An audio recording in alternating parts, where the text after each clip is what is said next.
Welcome dear students. मैं हूं आपका फिज़िक्स टीचर। पिछले लेक्चर में हमने इंट्रोडक्शन ऑफ फिज़िक्स पढ़ा था और उनका कोर आइडिया था एटम का और मैटर किसे कहते हैं और एटम के अंदर कौन कौन से पार्टिकल्स पाए जाते हैं, ठीक है। और उनसे ही रिलेटेड हमने एमसीक्यूज़ किए थे। आज जो हमारा नेक्स्ट जो लेक्चर है इसके अंदर हम मेजरमेंट पढ़ेंगे, ठीक है। मेजरमेंट होता क्या है, मेजरमेंट किन ऑब्जेक्ट्स के लिए पॉसिबल होती हैं। अच्छा, तो लेक्चर का हम आगाज़ करते हैं मेजरमेंट की डेफिनेशन से। अब हम देख लेते हैं मेजरमेंट हमें कैसे कहते कैसे हैं, ठीक है। तो मेजरमेंट की मैंने यहाँ पर डेफिनेशन लिखी है, comparing between known and unknown physical quantities, ठीक है। इस डेफिनेशन से हमें ये समझ में आ रहा है कि दो हमारे पास मतलब चीज़ें हैं, उनको हम कंपेयर करते हैं। एक हमारे पास नोन है, दूसरी हमारे पास अननोन है। सपोज़ कर लेते हैं कि मेरे पास ये दो ऑब्जेक्ट्स हैं, ठीक है। एक जो ऑब्जेक्ट है इसका मास मुझे पता है, हम मास कंपेयर कर रहे हैं फ़िलहाल, तो मास मेजरमेंट कर रहे हैं, ठीक है। तो फ़िलहाल इसका मुझे मास पता है, ठीक है। कोई भी हो XYZ, मतलब 2 किलोग्राम हो सपोज़, ठीक है। और ये जो मेरे पास दूसरी पेन है इसका मास मुझे नहीं पता है, ये मेरे पास अननोन है। अब हम इनका मास मैयर करते हैं तो मैं इनको मास मैयर करने के लिए फ़िज़िकल बैलेंस में इन दोनों को रख लेता हूँ, ठीक है। जब दोनों हमारे पास इक्विलिब्रियम में आ जाएंगे, दोनों का जो मास है वो बैलेंस हो जाएगा, तभी ये जो मेरे पास पहले अननोन था अब मेरे पास नोन हो गया है। अब मुझे पता चलेगा कि दोनों का मास बराबर है, ठीक है।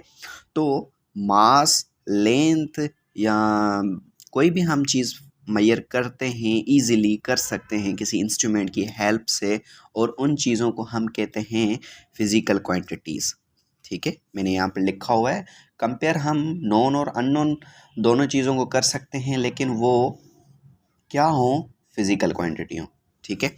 तो अब हम देख लेते हैं कि फ़िज़िकल क्वांटिटी होती क्या है, ठीक है। तो फिज़िकल क्वांटिटी को अगर मैं यहाँ पर डिफ़ाइन करना चाहूँ तो फिज़िकल क्वांटिटी को मैं ऐसे भी यहाँ पर डिफ़ाइन कर सकता हूँ कि measurable quantity,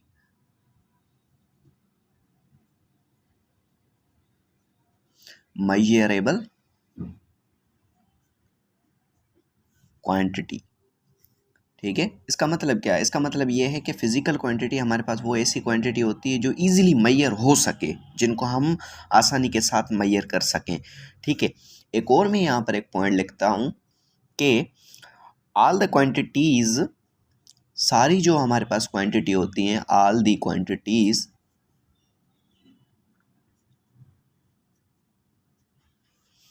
all the quantities are measured, सारी जो क्वांटिटी होती हैं वो मेजर हो सकती हैं, ठीक है। Measured in a specific set of units, set of units, ठीक है। हमने कह दिया कि भाई फिज़िकल क्वांटिटी वो ऐसी क्वांटिटी होती है जो मेजरेबल होती है, ठीक है। लेकिन इनको मेजर करने के लिए हमारे पास कुछ स्पेसिफिक यूनिट्स यूज़ होते हैं, ठीक है। और उन्हीं यूनिट्स की हेल्प से ही हमें पता चलता है कि हाँ, अब हम इनको मास मेजर कर रहे हैं, हम लेंथ मेजर कर रहे हैं, हम टाइम मेजर कर रहे हैं। जो भी चीज़ें होती हैं वो कोई किसी स्पेसिफिक यूनिट के हिसाब से उनको मेजर किया जाता है, ठीक है। अब हम देख लेते हैं कि इस यूनिट का मतलब क्या होता है, हम यूनिट कहते कैसे हैं, ठीक है, और वो यूनिट होते कौन कौन से हैं। तो यहाँ पर हम यूनिट को डिफाइन करना चाहेंगे, ठीक है। यूनिट बेसिकली होता क्या है, division of a physical quantity. ये हमारे पास पार्ट होता है फिजिकल क्वांटिटी का, ठीक है। यहाँ पर मैं डेफिनेशन लिखना चाहूँगा, division of physical quantity. Basically ये हमारे पास है ना, जो पार्ट होता है या हिस्सा होता है फिजिकल क्वांटिटी का,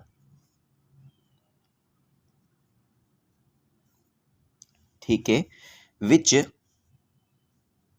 जो क्या करता है, विच इज़ यूज्ड, जो इस्तेमाल होता है, which is used as the standard of measurement, standard of measurement for that quantity, for that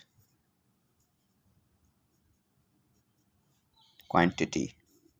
ठीक है, मैंने यहाँ पे डेफिनेशन लिखी है कि जो यूनिट होता है वो बेसिकली पार्ट होता है फिजिकल क्वांटिटी का, जो हमारे पास इस्तेमाल होता है किसी भी मेजरमेंट का कोई स्टैंडर्ड बताने के लिए। सपोज कर लेता हूँ कि कोई भी छोटी क्लास में एक स्टूडेंट, मतलब इतने सारे स्टूडेंट हैं, अब कोई टीचर आता है ऐसे और सब ने जो मतलब वो स्कूल की जो मतलब यूनिफॉर्म होती है वो सेम ही पहनी हुई है। अभी कोई किसी का नाम नहीं ले रहा, ठीक है, कोई भी टीचर आता है किसी का नाम नहीं लेता, ऐसे ही इशारा करता है तो सारे स्टूडेंट उनकी तरफ देखते हैं। इसका मतलब क्या? इसका मतलब ये है कि कोई किसी को पहचान अच्छे से नहीं सक रहा, ठीक है।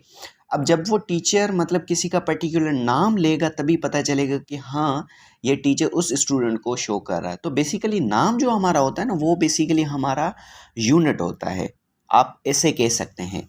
अब सपोज कर लें जो मीटर होता है वो यूनिट है, किनका? लेंथ का,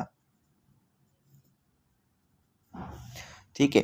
किलोग्राम भी यूनिट है, किसका? मास का, ठीक है। और न्यूटन है जो, वो भी यूनिट है, किसका? फोर्स का। इस हिसाब से हम मतलब न्यूटन को अच्छे से डिफाइन कर सकते हैं। अब हम देख लेते हैं कि यूनिट जो होते हैं ना, उनके भी हमारे पास यहाँ पर टाइप्स पाए जाते हैं, ठीक है। तो types of physical quantity and their units, ठीक है। फिजिकल क्वांटिटी के भी हमारे पास टाइप है और यूनिट्स भी हैं उनके, तो हम यहाँ पर लिख लेते हैं थोड़ा सा। Types of physical quantities,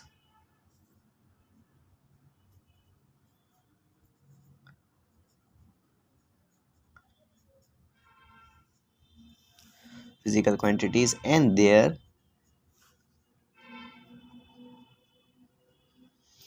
units, ठीक है। तो फिजिकल क्वांटिटी के टाइप हम यहाँ पर थोड़े से डिस्कस करेंगे और उनके यूनिट्स भी देखेंगे। तो हमारे पास फिजिकल क्वांटिटी के 3 किस्म के टाइप्स पाए जाते हैं। एक का नाम होता है फंडामेंटल,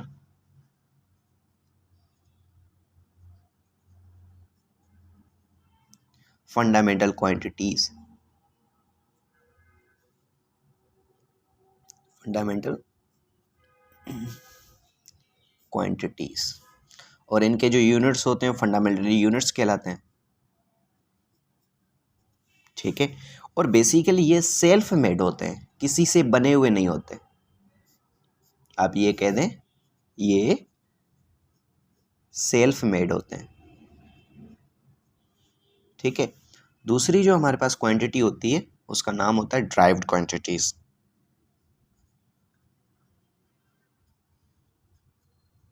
ड्राइव्ड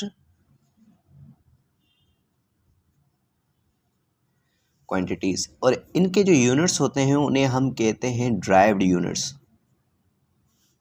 ठीक है। बेसिकली ये लफ्ज़ डिराइव्ड से ही हमें समझ में आ रहा है कि ये किसी से बने हुए हैं, ठीक है। तो मेड फ्रॉम, किन से बने हुए? फंडामेंटल से बनते हैं ये, तो हम लिख सकते हैं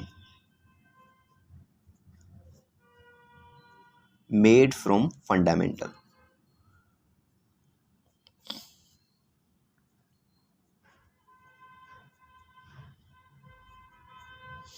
मेड फ्रॉम फंडामेंटल क्वांटिटीज, ठीक है। उसके बाद में थर्ड वन है हमारे पास यहाँ पर,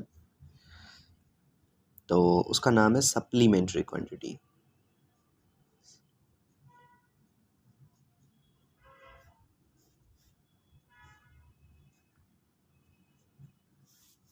सप्लीमेंट्री क्वांटिटीज, और इनके जो यूनिट्स होते हैं उन्हें हम कहते हैं सप्लीमेंट्री यूनिट्स। बेसिकली सप्लीमेंट्री जो यूनिट्स होते हैं ना, वो बेसिकली डायमेंशन लेस होते हैं,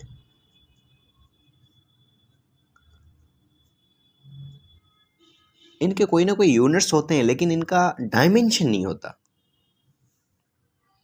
अब हम मतलब एक एक क्वांटिटी को अलग से और अच्छे तरीके से डिफाइन करेंगे और उनके जो फंडामेंटल यूनिट्स होते हैं वो कौन से होते हैं वो भी हम यहाँ पर डिस्कस करने की कोशिश करेंगे। ठीक है, अब देख लेते हैं फंडामेंटल क्वांटिटीज़ की डेफिनेशन क्या होती है। ठीक है, तो फंडामेंटल की डेफिनेशंस मतलब हमने पीछे पढ़ी। तो फंडामेंटल क्वांटिटीज़ होती हैं वो सेल्फ मेड होती हैं। Fundamental the quantities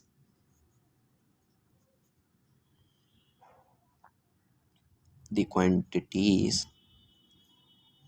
which are self-made,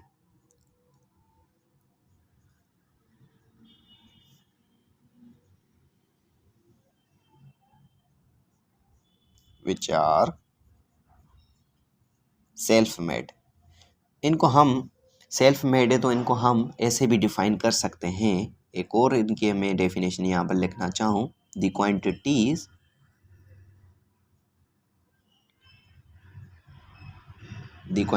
which are self defining, which are self defining।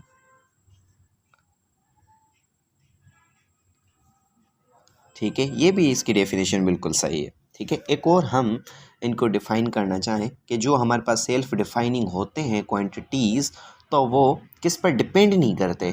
ठीक है, या किसी चीज़ से ड्राइव्ड नहीं होते। ठीक है, तो हम इनको एक और डेफिनेशन का नाम दे सकते हैं, the quantities which are not made from other quantities, which are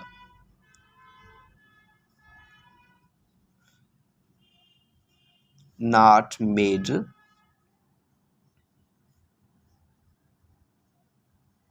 from other quantities। तो ये किसी भी क्वांटिटीज से मिलकर नहीं बनते।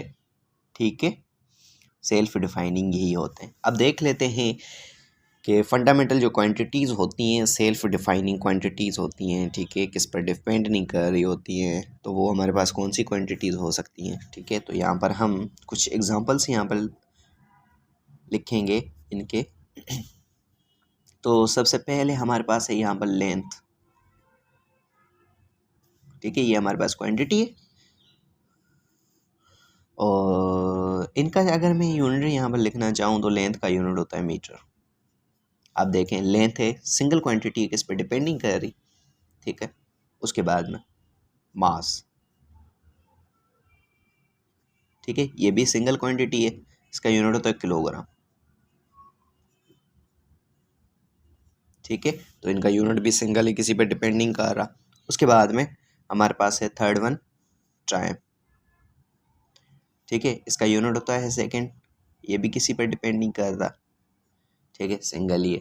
ठीक है, तो इस हिसाब से ये हमारे पास फंडामेंटल क्वांटिटीज़ हो गए हैं और फंडामेंटल क्वांटिटीज़ के जो यूनिट्स होते हैं उसे हम कहते हैं फंडामेंटल यूनिट्स। ठीक है, तो आप इनको ऐसे यहाँ पर नाम दे सकते हैं। यहाँ पर आप क्वांटिटीज़ लिखें और यहाँ पर आप यूनिट्स लिख लें। ठीक है, इसी तरह अब हम डिफाइन करेंगे ड्राइव क्वांटिटीज़ को। सेकंड जो इनका पार्ट है, सेकंड जो क्वांटिटी है, ठीक है, उनको हम यहाँ पर डिस्कस करेंगे। तो ड्राइव्ड क्वांटिटीज़ इस चीज़ को कहते हैं और इनके जो यूनिट्स होते हैं, मैंने आपको बताया था, इनके यूनिट्स होते हैं, उनको हम कहते हैं derived units.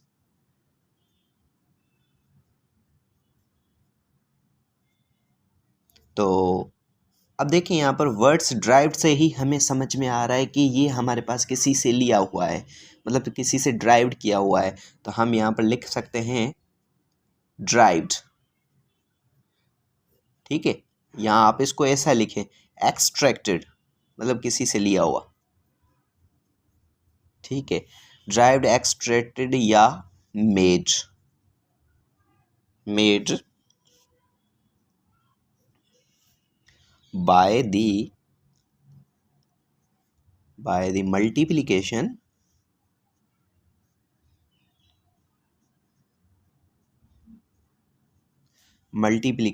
and divisions, multiplication division of fundamental quantities। तो ये हमारे पास जो क्वांटिटीज़ होती हैं ना, तो ये हमारे पास मल्टीप्लिकेशन और डिवीजन से फंडामेंटल से ये दो चीज़ें बनकर फिर हमारे पास ड्राइव्ड क्वांटिटीज़ बनती है।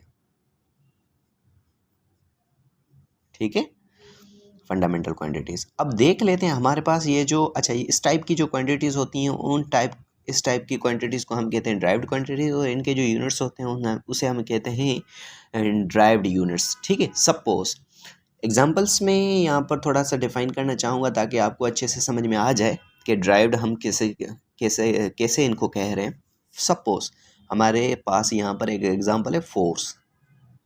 अगर मैं फार्मूला यहाँ पर लिखना चाहूँ तो फोर्स का फार्मूला होता है M A. M basically show कर रहा होता है मास को, मल्टीप्लाई, देखिए मल्टीप्लाई हो रहा है, इनटू ए शो कर रहा होता है एक्सेलरेशन को। ठीक है, तो पहली जो पॉसिबिलिटी है ना जिसके अंदर कह रहा है मल्टीप्लिकेशन, तो ये इसके अंदर मल्टीप्लिकेशन हो रही है, मल्टीप्लिकेशन होकर हमारे पास फोर्स बन रही है। ठीक है, अब फोर्स का बेसिकली यूनिट होता है न्यूटन, तो यहाँ पर देख लेते हैं न्यूटन कैसे बनता है। मास का यूनिट होता है किलोग्राम, मल्टीप्लाई एक्सेलरेशन का यूनिट होता है मीटर पर सेकंड का स्क्वायर। सही है, तो ये हमारे पास दो क्वांटिटीज़ होगी, इनके अंदर ये मल्टीप्लिकेशन भी हो रही है और सेकंड जो स्क्वायर है वो मास से डिवाइड कर रहा है, तो इनसे बनकर हमारे पास एक न्यू क्वांटिटी बनती है जिसे हम कहते हैं न्यूटन। तो फोर्स का यूनिट हमारे पास न्यूटन है जो कि ड्राइव्ड क्वांटिटी है। उसके बाद में एक और एग्जांपल्स ताकि आपको अच्छे से समझ में आ जाए। स्पीड, ठीक है, स्पीड की डेफिनेशन अगर हम लिखना चाहें तो इसकी डेफिनेशन है डिस्टेंस पर यूनिट टाइम। ठीक है, बेसिकली डिस्टेंस क्या होता है, डिस्टेंस बेसिकली लेंथ होती है किसी भी पाथ की। ठीक है, डिस्टेंस का यूनिट होता है बेसिकली मीटर, या लेंथ का यूनिट होता है मीटर, टाइम का यूनिट सेकंड ही होता है। ठीक है, तो ये जो हमारे पास मीटर पर सेकंड बेसिकली किसको शो कर रहा होता है, स्पीड को। अब हम कह सकते हैं कि स्पीड जो है हमारे पास वो ड्राइव्ड क्वांटिटीज़ में आती है। ठीक है, उम्मीद करता हूँ आज का जो मेरा लेक्चर है ये आपको अच्छे से समझ में आ गया है। बाकी इनका जो थर्ड पोर्शन है ना, फंडामेंटल आ गया, ड्राइव्ड आ गया, थर्ड जो हमारे पास इसका पोर्शन है जिसे हम कहते हैं सप्लीमेंट्री क्वांटिटीज़, मैं इनका अलहदा से एक और लेक्चर बनाऊंगा और हम उनके अंदर बहुत सी अच्छी अच्छी चीज़ें हैं सीखने की, एमसीक्यूज़ टाइप के, उनके अंदर कन्वर्जन्स होते हैं, तो वो हम अलहदा से एक मैं लेक्चर बनाऊंगा, उनमें से आप देख लेना। ठीक है, और यहाँ तक इन्हीं टॉपिक से रिलेटेड कोई भी आपका एमसीक्यूज़ वगैरह हो या कोई भी क्वेश्चन हो तो आप इनबॉक्स में कर सकते हैं। ठीक है, और इसी से ही रिलेटेड मैं सीरीज़ वाइज मतलब लेक्चर्स यूट्यूब पर अपलोड करता रहूँगा। अगर आपको मेरा लेक्चर समझ में आता है, अच्छा लगता है, तो आप लाइक करें, कमेंट करें और अपने दोस्तों तक भी इन लेक्चर्स की लिंक पहुँचाएँ। थैंक यू एंड अल्लाह हाफ़िज़।